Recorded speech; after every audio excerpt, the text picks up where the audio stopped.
Hello बच्चों, Devvrat sir math channel पर आपका स्वागत है।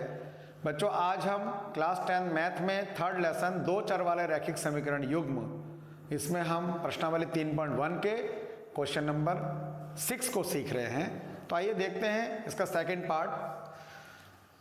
इसके फर्स्ट पार्ट में आपने देखा कि एक समीकरण दिया हुआ रहता है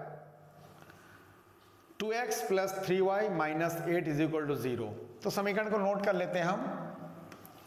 2x + 3y - 8 = 0। इस समीकरण को आपको ऐसे रखना है। आपको जो है एक अन्य समीकरण और लिखना है जिससे कि दोनों समीकरण ऐसे हो कि दोनों रेखाएं समांतर हो, यानी समांतर वाले कंडीशन को आपको संतुष्ट करना है। तो समांतर वाले कंडीशन में क्या होता है, सबसे पहले तो आपको दो रेखाएं कब समांतर होती है इसका सूत्र आपको याद होना चाहिए। तो इसका सूत्र मैंने आपको बताया था कि जब a1/a2 बराबर b1/b2 बराबर नहीं है c1/c2, तब दोनों समीकरण या दोनों रेखाएं आपस में समांतर होते हैं। तो यानी आपको क्या करना है, सबसे पहले समांतर वाला कंडीशन को आप, समांतर कब होते हैं, जब a1/a2 बराबर b1/b2 बराबर नहीं है c1/c2। ये वाला कंडीशन आपको याद रखना पड़ेगा।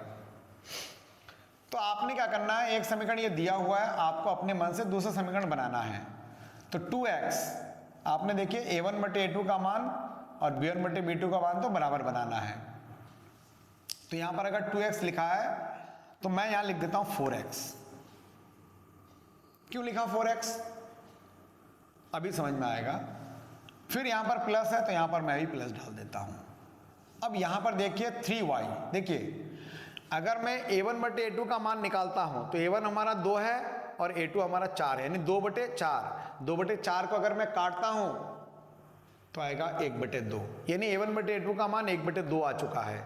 अब आपको यहां पर 3 लिखा हुआ है, आपको अपने समीकरण में यहां पर ऐसी संख्या लिखना है जिससे 3 बटे वो संख्या कट के 1/2 आए, क्योंकि यहां पर 1/2 आ चुका है तो यहां पर भी आपको 1/2 लाना है। तो यहां पर मैं लिखूंगा 6y।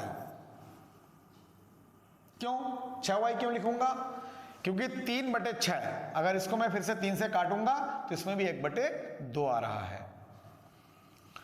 और यहां पर अचर पद -8 है, यहां पर आप कुछ भी लिख दीजिए, मान लीजिए -5 लिख देता हूं बराबर 0। ये मैंने एक समीकरण बनाया है। अब आप देखिए, अगर मैं से a1/a2 निकालता हूं तो आपका आ रहा है 2/4, काट दिया 1/2 आ गया। ऐसे ही मैं निकालता हूं b1/b2 तो आपका आ गया 3/6, काट दिया 1/2 आ गया। यानी a1/a2 और b1/b2 का मान बराबर आ चुका है। अब अगर मैं c1/c2 निकालता हूं तो आप देख रहे हैं -8/-5, इससे कट जाएगा, माइनस से माइनस कटा तो 8/5 आ रहा है, यहां पर और कट नहीं सकता ये।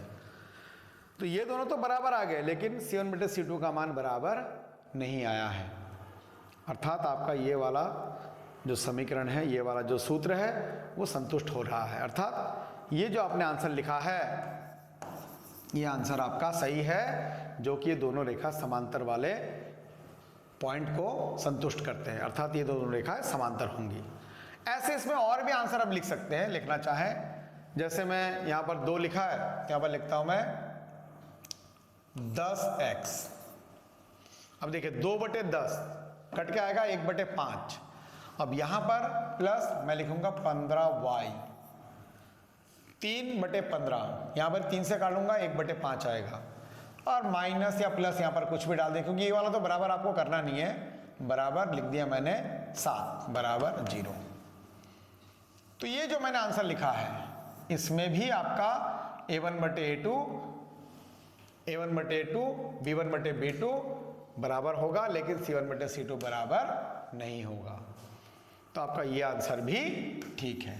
इस तरीके से और भी अनेक समीकरण आप बनाना चाहे बना सकते हैं। एक मैं आपको और बना के दिखाता हूं। मान लीजिए यहाँ पे 2 लिखा है, मैं यहाँ लिखता हूँ 6x, तो 2/6 कितना आएगा, कट के 1/3 आएगा। फिर प्लस 3 लिखा है, यहाँ पर मैं 9y लिखता हूँ, तो 3/9 करूँगा, उसमें भी कट के आपका 1/3 आएगा। और -8 है, यहाँ पर माइनस मैं 6 लिख देता हूँ बराबर 0। तो ये जो समीकरण है ये भी आपके समांतर होने के प्रतिबंध को संतुष्ट करता है, यानी ये भी आपके आंसर हो जाएंगे। तो इस तरह आप चाहे तो बहुत सारे समीकरण बना सकते हैं जो इस समीकरण क्वेश्चन में दिया हुआ है। आपने 3 समीकरण बना दिया, ये तीनों ही आपके आंसर सही होंगे। ये केवल समझने के लिए मैंने इतने सारा समीकरण आपको बना के दिखाया है। आपको आंसर में एक ही समीकरण लिखना है जो समांतर होने के प्रतिबंध को संतुष्ट करता है। तो ये क्वेश्चन यहीं पर समाप्त होता है बच्चों। आज की क्लास यहीं पर समाप्त करता हूँ। सभी बच्चे चैनल को सब्सक्राइब करें, लाइक करें, कमेंट करें और अपने दोस्तों के साथ शेयर भी करें। मिलते हैं नेक्स्ट वीडियो में। Thank you.